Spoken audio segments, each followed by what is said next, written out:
Hey yo, peepuru, Shaxo here once again with a video about my currently ongoing science project. But before we dive into that, let me set the scene for you for some context. Imagine that GGG is a bow. League mechanics are arrows and players are the target. If you hit the target, it is called hitting the spot.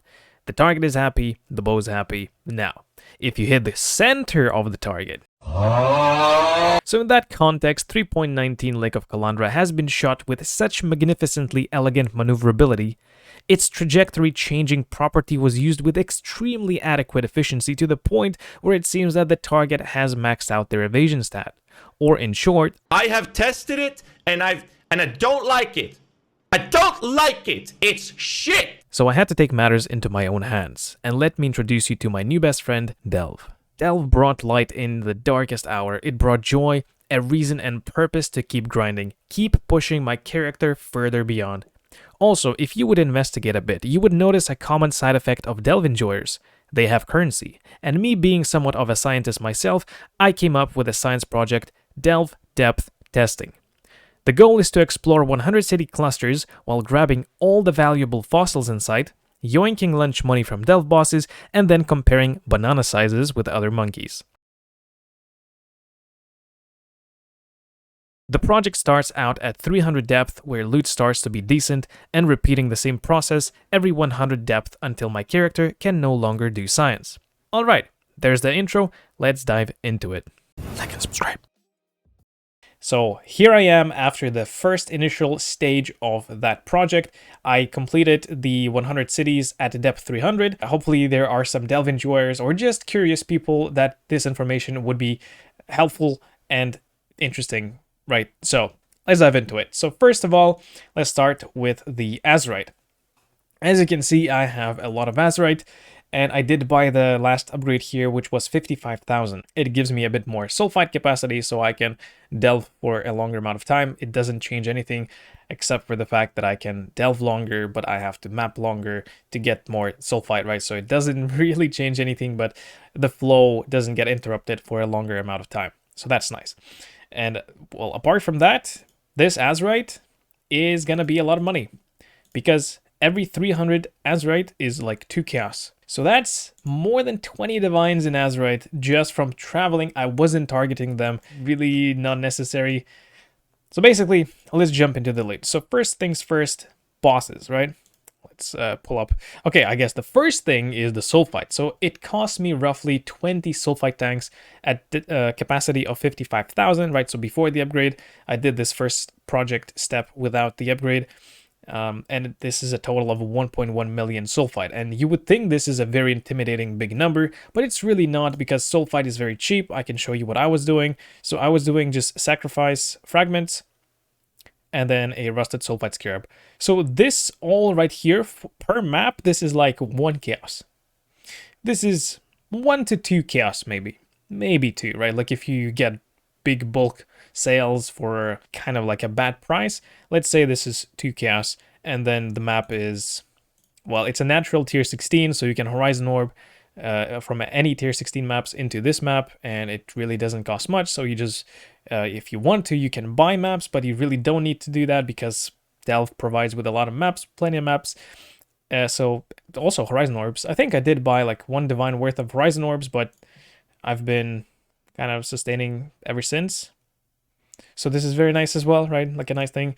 And basically, yeah, so look, the sulphite is very cheap, okay? The map investment is 2 to 3. Well, okay, with the map, let's say this is 3 chaos. With the horizon orbs, 5 chaos. Let's say 5 chaos. There's no way you don't make that back from your just normal maps, right?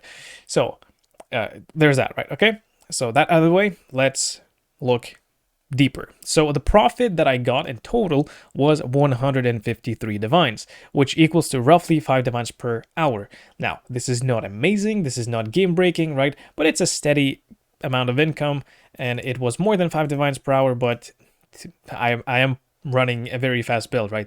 If you haven't seen my Rage BV 2.0 video, you should check it out, and it's a very, very pog build, very strong build.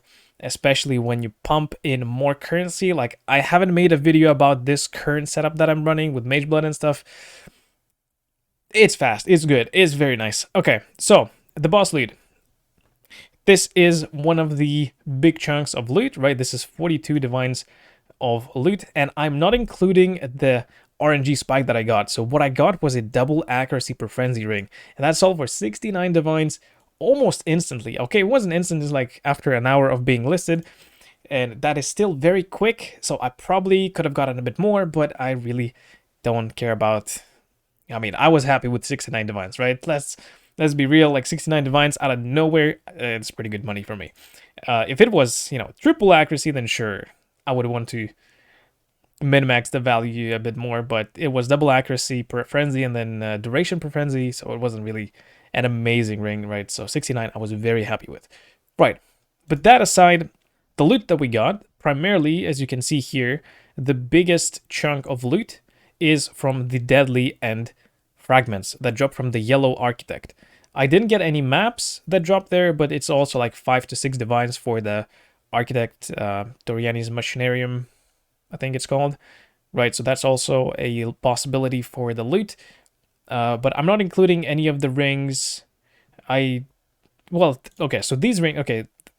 There's one green ring that drops from a wool that's worth 2 divines. So what I did, I bought them from myself, from my previous currency, right? And then I just made rings, which I'm not including. None of these rings are included. None of these rings are included. None of the rings that I sold are included.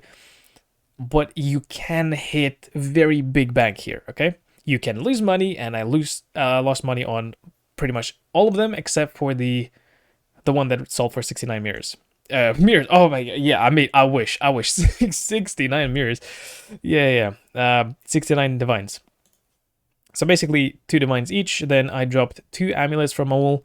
One was 2.1 divine, and then the other one is 5 to 6 divines. It has a pretty good life roll, so I think this should sell for 6. Maybe I have to lower it, but we'll see. And then the remainder of currency here, which is just Chaos Orbs, it came from a helmet that drops from Owl, which is a pretty common drop. And there was a Luminous Trove Divine card, Divination card from Owl as well. And that's about it, I think. Right, so these Chaos Orbs came from the fragment because it's like 3.2, 3.5, 3.9. But yeah, so the big bulk of profit came from the Architect. So the yellow guy, if you see him, you have to do it. Owl is pretty much also guaranteed profit. I think so. I think Owl is like the most consistent in terms of loot, but not necessarily in the highest value, in the highest profit per boss. But everything that Owl drops is like profit. Whereas Architect can drop nothing, right? The Scepter, which is nothing. The green guy is a complete waste of time. I am gonna be skipping the green boss from now on because it's really just a waste of time, and I'd rather invest that time into finding more architects, more cities, more owls, and stuff like that. So, okay, boss loot out of the way, let's move on to the next thing, which is the fossils. And as you can see, a really nice chunk as well from the fossils, 25 divines almost, and I'm not including the small value fossils. So like these fossils at the top here, they're like, some of them are 1 chaos each, some of them are less than 1 chaos each, but I am taking this line right here, which is like, for example, this stack here, this stack here is roughly, well, not quite half a divine, but pretty high. Like some of these are actually worth money, right? So a lot of these stacks are at least half of a divine orb. Anyway, so all of this line I just put together, and I just say, okay, so let's say realistically you get 2 divines for sure. Like for sure I have more here, but 2 divines for sure. And then the big ones that I am including in the profit, because this is also, you see them, you go and grab them. So this is the hollow fossil, fractured fossil, faceted fossil, and glyphic fossil. So you have to remember the names of which fossil node is which, but once you do that, it's chikibriki, okay? So humid fissure, for example, here I have 2 humid fissures, and normally I would just go there and extract the loot, but my project at depth 300 has ended and I can't be bothered going there. I want to go deeper and explore deeper depth. Okay, so basically there's this humid fissure, molten cavity, time lost cavern, and crystal spire for the hollow fossil. So you remember those four and you are good. You see them, you go and grab them. Okay, the next one is azurite. All right, no. Resonators from drops. 12 divines. These are just drops from boxes on your way to the cities, in the cities. Here I put a note that I already sold 2 divines worth of resonators. So in total, this is like 5 divines here, a few divines here and there, and it all comes together, and that's 12 divines, right? Next thing is the azurite converted into small resonators. That's 2,326 resonators that I will get once I convert the azurite, and that will equal to roughly 22 divines. That is, you know, that's just from traveling, just traveling, just delving, just running. Let's move on to the delve loot. That is in total roughly 52 divines. I'm not including a lot of stuff because, I don't know, I feel like unfair because it's very RNG. So, well, here what do we have? This is not very RNG. It is like these Guardian drops and Conqueror drops. They are very rare. They can drop from a box, some specific map box, and I got pretty much all of them from cities. Scarabs you cannot drop there, in Delve I mean, but I got these 2 from a God Touched in Delve, so technically you can, but you cannot. The unique maps, nothing really noteworthy. These are like 5 chaos each. I'm not including them, but you know, it's something. And then a little bit of breach splinters. They are honestly a waste of time. They take quite a long time to expand and then close, but sometimes you just have to travel through them. There's no way around it, or it's like the fastest path anyway, so you have to do it, and this is what I got. It's okay. Let's move on. Tainted currency. So there's this node in Delve, contains monsters from beyond. It guarantees to have a beyond boss, right? It guarantees to have a beyond boss, and that is pretty good because it guarantees tainted currency, and it also could potentially drop you the big tainted currencies, which I didn't get. And I'm still trying to get one of the tainted chaos orbs or tainted exalted orbs, which is realistic to get, right? But they are very rare. I didn't get it. I'm still missing it for the challenge, which is annoying, right? That's it's one missing. The divine teardrop is omega rare, so I'm not expecting that. But the other 2, like, come on, please, right? So like stuff like this, just drop abyss jewels, crop them, sell them, not sell them, vendor them, whatever. I'm not including that. Right, essences. So deafening essences are the only ones that I'm including. Normally in Delve, what happens is that you open a box and it drops screaming essences, right? Not higher, not lower, just screaming essences. And then I just upgrade them into the highest tier, which is deafening, and that's where I get 1.15 divines from these, right? At just normal price, non-bulk price, nothing like that. Right, next thing is glyph cards. I didn't get anything big, and I'm only including stuff that is worth at least 5 chaos each. Well, notably chaotic disposition, that is 5 chaos each, so these are definitely included. And then a few unique stuff, some voids, these are not included. It's just, you know, just small stuff, whatever. It's like roughly 200 chaos there. And then we go to a very interesting part of Delve, which is maps. And before I dive into the maps, let me tell you something. A very interesting thing happens in Delve is that the maps that drop in Delve, they respect your Atlas favorite slots. And also, I believe that they do respect the watchstones, right? That means that if you take out your watchstones, you can no longer drop tier 16 Mesa maps, for example, which currently that's what I'm going after. So that out of the way, let's look at what I got. In terms of maps, I got 454 random tier 14 to tier 16 maps. I am not picking up lower tier maps, but these maps sell for at least 2 chaos each, so that is what I put here, just 2 chaos each. And then I have clean, non-corrupted, non-mirrored, favorited maps.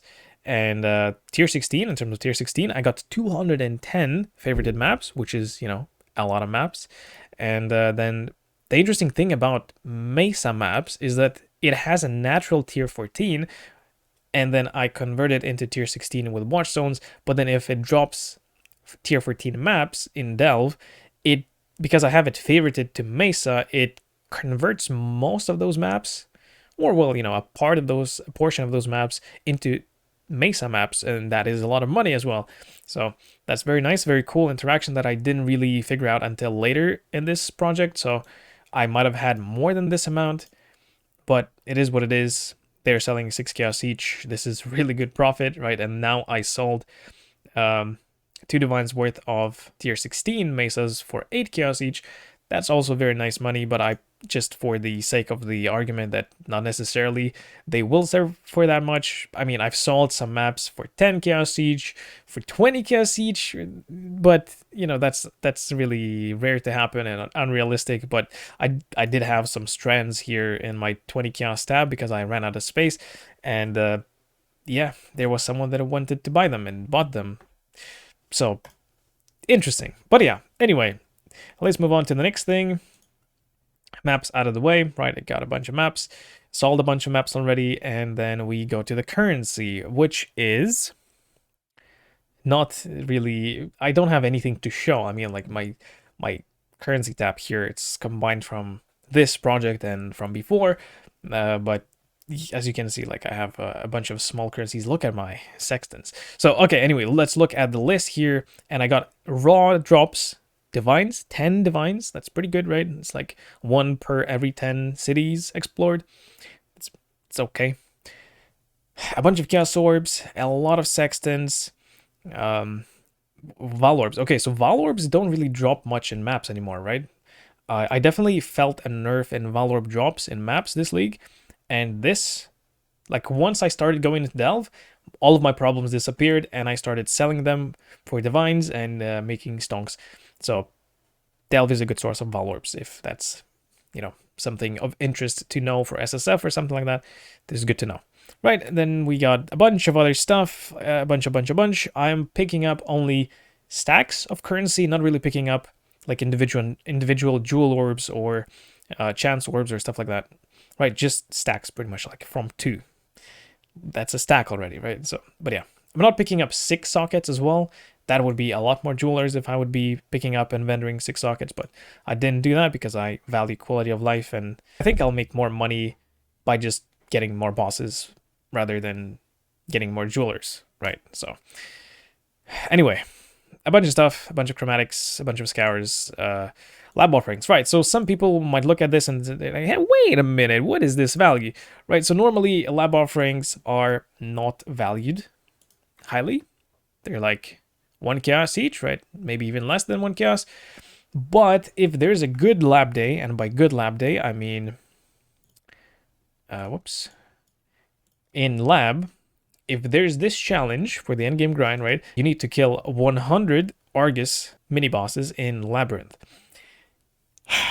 That is an annoying challenge to do, but if Argus is in room 1, right, the first room of the labyrinth, you just enter the lab, run to the side, kill the mini boss, go again. And then you can do the challenge very quickly. So when that day comes around, these, I was told, I haven't sold these yet because I haven't had them when there was a good day, right? I haven't had them for sale. I had like 100 before, but I just sold them for 1 chaos each. That is pretty good, right? Like for 4 chaos each, that is quite a bit more money than just 1 chaos each. And that's about it for loot from Delve. 300 depth, 100 cities. I'm very curious to see what happens with the loot once I go to 400, 500, 600, right? I'll explore all of these depths until my character cannot progress, and I think I will stop at 1000 depth.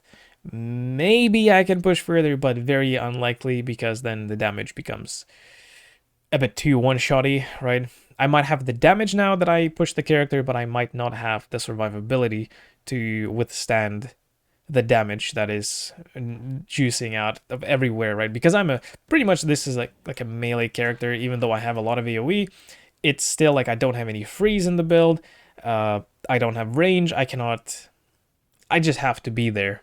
So I have to be in the damage, and I can take a lot of damage, but I cannot take a lot of damage that can one-shot me. Why am I losing? I just bricked my character. I don't know how, but I bricked my... Anyway. Oh, I probably don't have resistance, do I? Yeah, okay, whatever.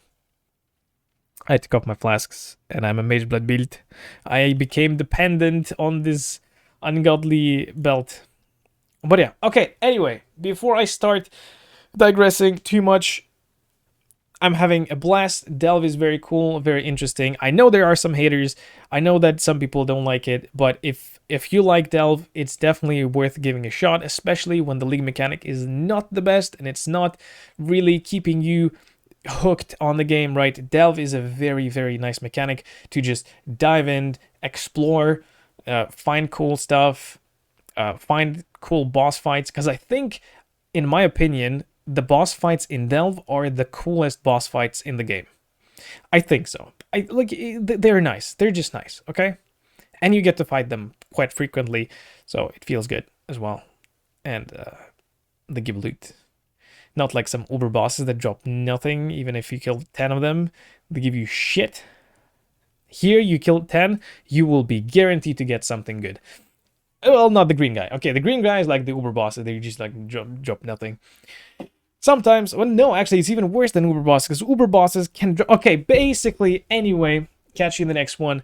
When I am done with depth 400, I will post an update, and we can compare a bit and explore what I got, what's the loot like, and yeah, what's the spawn rate of cities. We'll see if it increases, decreases, and stuff like that. Anyway, this is it for the video, and catch you in the next one. Bye.